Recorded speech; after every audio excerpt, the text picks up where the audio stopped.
아빠는 어떤 역할을 너한테 해주면 좋을 것 같아? 라고 제가 질문을 했더니 딸이 하는 얘기가 자기소개 부탁드립니다. 반갑습니다. 빅파더 연구소를 운영하고 있는 이민구라고 합니다. 제가 주로 하는 일은 부모교육 관련해서 글을 쓴다든지 또 강의하는 일을 주로 하고 있습니다. 일반적으로 이제 부모교육 하면은 대부분 엄마들인데요. 저 같은 경우는 특별히 그 중에서도 아버지 교육에 관심이 많아서 아버지 대상 강의를 최근에 참 많이 하고 있습니다. 그리고 최근에는 지난 한 10여 년간 그 아버지 교육의 어떤 경험 이런 것들을 모아서 아버지의 영향력, 빅파더라는 책을 최근에 출간하기도 했습니다. 아버지 교육에 관심을 갖게 된 계기가 있으신가요? 네, 제가 2013년도에 우연한 기회에 딸하고 같이 공부가 즐겁다, 아빠가 좋다라는 그런 책을 출간한 적이 있었어요. 그때 당시만 하더라도 사실 아빠와 딸이라는 그러한 키워드가 되게 이게 사회적인 분위기하고 맞물려서 관심이 되게 많았죠. 그래서 책을 출간하고 나서 출판사에서 이제 마케팅을 하기 위해서 당시만 하더라도 이렇게 주요 일간지 있잖아요. 이런데 이렇게 홍보를 많이 하게 됐어요. 그러다 보니까 제가 의도치 않게 어떻게 보면 여기저기서 이제 강의 요청을 많이 이렇게 받아서 이제 다니게 된 거죠. 그래서 다양한 이런 고대 강연을 가고 그다음에 청소년들 코칭을 진행하면서 아버지가 변하면 아이가 달라진다라는 그런 생각이 들더라고요. 그래서 그런 신념을 좀 실천하기 위해서 당시에는 제가 기업에 다니고 있었는데 어떻게 보면 과감하고 어떻게 보면 좀 무모하게 기업을 나와서 아버지 교육 전문 연구소인 빅파더 연구소를 설립하게 된 거죠. 일반적으로 자녀 교육이라고 이야기를 하면 어떻게 보면 아이들의 그 학습, 공부에 관련된 것을 어떻게 보면 전부라고 생각하시는 그런 엄마들이 되게 많은 것 같아요. 그런데 아이들 입장에서 살펴보면은 사실 엄마의 그러한 부분들이 자녀 교육에 대한 열정이나 이런 것들이 상당히 부담스러운 부분들이 되게 많아요. 그래서 어떻게 보면 아이들 입장에서는 조금 더 그런 부담을 줄여주면서 여유를 가질 수 있는 그런 역할을 누군가가 해주면 좋은데 그런 역할을 해줄 사람이 사실은 엄마 말고는 아빠밖에 없는 거죠. 아빠는 일반적으로 사회생활 하다 보니까 공부라는 그거에 너무 이렇게 치우친 아빠들은 사실 드물어요. 그런 부분에 좀 여유가 있는 거죠. 그래서 그렇게 여유 있는 아빠가 아이들하고 같이 이야기를 한다든지 그러면 아이들의 그런 부담감이라든가 이런 것들을 상당히 해소시켜서 오히려 아이들이 부담 없이 공부할 수 있게 도와주는 측면도 있고, 아빠들은 아무래도 이제 도전적이고 모험적인 이런 일들을 이렇게 하다 보니까 아이들한테도 이제 그런 정신이라든가 그렇게 할 수 있는 그런 신념 이런 것들을 심어줄 수 있는 부분이 있는 것 같아요.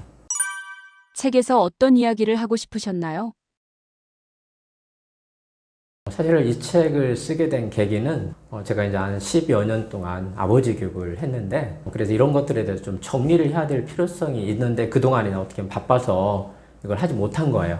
작년에 제가 좀 몸이 아파서 이렇게 좀 쉬면서 뭔가 그래도 좀 그동안에 있었던 일을 한번 정리를 했으면 좋겠다라는 이런 생각이 들어서 제가 어떻게 보면 한 1년여 남짓 그동안에 강의하고 만났던 사람들이라든가 이런 것들에 대한 이야기를 좀 모아서 이 책을 쓰게 됐고요.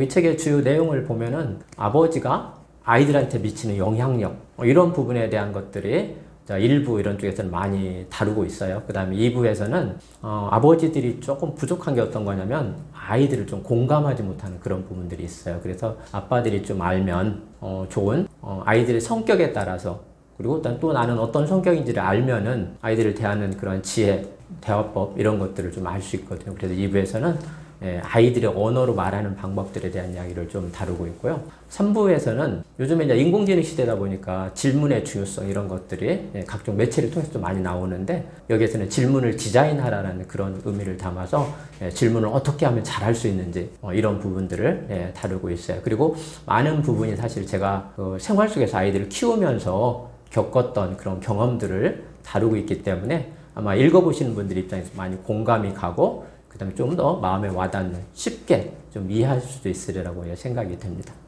아빠의 역할은 무엇이라고 생각하시나요? 제가 언젠가 저희 딸아이한테 한번 질문을 한 적이 있어요. 너가 생각하기에 아빠는 어떤 역할을 너한테 해주면 좋을 것 같아? 라고 제가 질문을 했더니 딸이 하는 얘기가 아빠는 경제적인 안정성 그러니까 자기가 아이들 입장이라면 이제 교육이라든가 예를 들어 자기가 하고 싶은 일 이런 것들을 좀 지원해주는 역할을 했으면 좋겠다라는 아마 그런 바람이지 않을까 싶은데 그 이야기하고 두 번째는 정서적 안정성을 이야기를 하더라고요. 그 정서적 안정성은 어떤 얘기냐면 아이 입장에서는 엄마한테 많이 시달리는 거예요. 그래서 누군가 그런 부분에서 조금 더 마음을 편안하게 해줄 수 있는 역할을 해줬으면 좋겠다라는 그런 얘기가 정서적 안정성이더라고요, 보니까. 그래서 어떻게 보면 많은 아이들 그 뭐 여러 프로그램 중에서도 학업 성취도가 좋은 아이들의 특징을 보면은 좀 여유가 있어요. 그 뒷면에는 항상 어떻게 보면 약간 아버지의 역할 이런 것들이 좀 포함이 돼 있는 것 같아요. 아이들이 정서적으로 안정성을 주는 역할이 가장 중요한 역할이지 않는가 생각이 들어요. 보통 어머니 같은 경우는 아이들한테 이제 안전이라든가 보살핌 이런 상징이 이제 엄마죠. 근데 아버지는 반면에 모험 또는 도전 뭐 이런 상징이 아버지인 거죠. 근데 이런 아버지가 아이들하고 정서적으로 또는 심리적으로 가깝다는 얘기는 아이들한테 있어서는 세상에 나가서 세상을 마주할 수 있는 그런 용기를 주는 것 같아요. 그런 부분에서 아버지의 격려나 지지 이런 것들은 아이들에게 자신감, 나는 할 수 있다라는 자기 효능감 이런 것들을 주는 아주 중요한 요소가 되기도 하기 때문에 아버지 역할의 중요성이 그런 부분이지 않나라는 생각이 듭니다. 최악의 아버지는 어떤 모습일까요? 최악의 아버지라고 하면 물론 이제 아버지들이 무관심한 아버지들이 상당히 많죠. 무관심한 아버지는 뭐 그럴 수 있다라고 치는데 어떻게 보면 아버지가 집안에서 보여주는 행동들이 있잖아요. 간혹 가다가 아내를 무시한다든지 뭐 경우에 따른 아내한테 어떤 폭력을 행사한다든지 이런 것들은 아이들한테는 정말 최고로 말하자면 부정적인 영향을 미치게 돼요. 아이들은 부모가 싸운다든지 이러면은 나이가 어린 아이들은 싸우면은 우리 부모가 헤어질지 모른다라는 그런 불안감을 갖고 있다라고 얘기를 해요.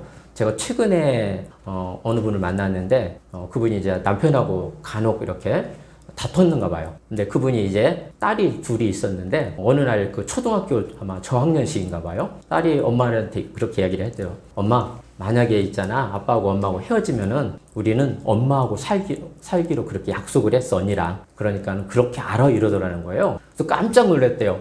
응? 엄마 아빠하고 헤어질 거 아닌데 그랬더니 아이들이 친구들이 그랬다는 거예요. 이렇게 엄마 아빠하고 자주 싸우다 보면은 헤어지게 된다라고. 아이들은 그래서 엄마 아빠가 목소리 높여 싸운다든지 이런 건 보더라도 엄마 아빠가 헤어질지도 모른다는 그런 불안감 때문에 정서적으로 매우 불안정한 그런 상태에 놓인다는 거죠. 세상에 아버지는 두 종류가 있다던데 어떤 아버지가 있나요? 물론 뭐 여러 가지로 나눌 수도 있겠지만은 그냥 단순하게 따지면 존재하지 않는 아버지. 여기도 존재하지 않는다는 것은 육체적으로 물론 존재하지 않는 그런 경우도 있겠지만은 그것보다는 존재하지만 실제 함께하지 않기 때문에 이렇게 존재하지 않는 그런 아버지라고 표현을 한 거고, 존재하는 아버지는 반면에 물론 이 경우에도 아버지가 실제 없을 수도 있어요. 물리적인 아버지가. 그렇지만은 일반적으로는 아이들과 함께하는 아버지 이런 분들이라고 생각하면 될 것 같고요. 제가 아는 선생님이 한 분은 이렇게 아이들의 아버지가 좀 일찍 세상을 떠났나 봐요. 그런데 아이들이 지금 이제 성인이 됐는데 항상 아버지하고 함께 살아간다라는 그런 생각을 가진대요. 왜 그러냐면은 아이들이 자라는 어린 시기에 아이들하고 아빠하고 되게 이렇게 유대관계가 좋았나 봐요. 그래서 항상 아버지하고 같이 살아간다는 생각을 하고 무슨 일이 생겼을 때 우리 아버지라면 나한테 이런 조언을 해줬을 것 같아 라는 그런 생각을 하면서 어떤 어려운 일이라든가 이런 것들을 이겨낸다는 얘기를 하더라고요. 그래서 이렇게 존재하는 아버지라는 것은 실제는 물리적으로 현재 존재하지 않더라도 그런 아버지과를 포함하는 함께하는 아버지라고 보면 될 것 같아요. 그래서 말하자면 존재하지 않는 아버지, 이런 아버지를 둔 아이들은 세상에 나가서 뭔가 마주할 그런 용기 같은 게 상당히 부족해요. 왜 그러냐면 누군가 내 뒤에서 나를 지지해주는 그런 부분이 좀 부족하다는 것 때문에 그런 거죠. 그런데 이제 함께하는 아버지를 둔 그런 아이들은 세상에 나가서 부딪히고 뭐 도전하고 이런 것들을 크게 두려워하잖아요. 왜 그러냐면 나를 신뢰하는, 지지하는 아버지가 뒤에 있다고 생각하기 때문에 그런 거죠.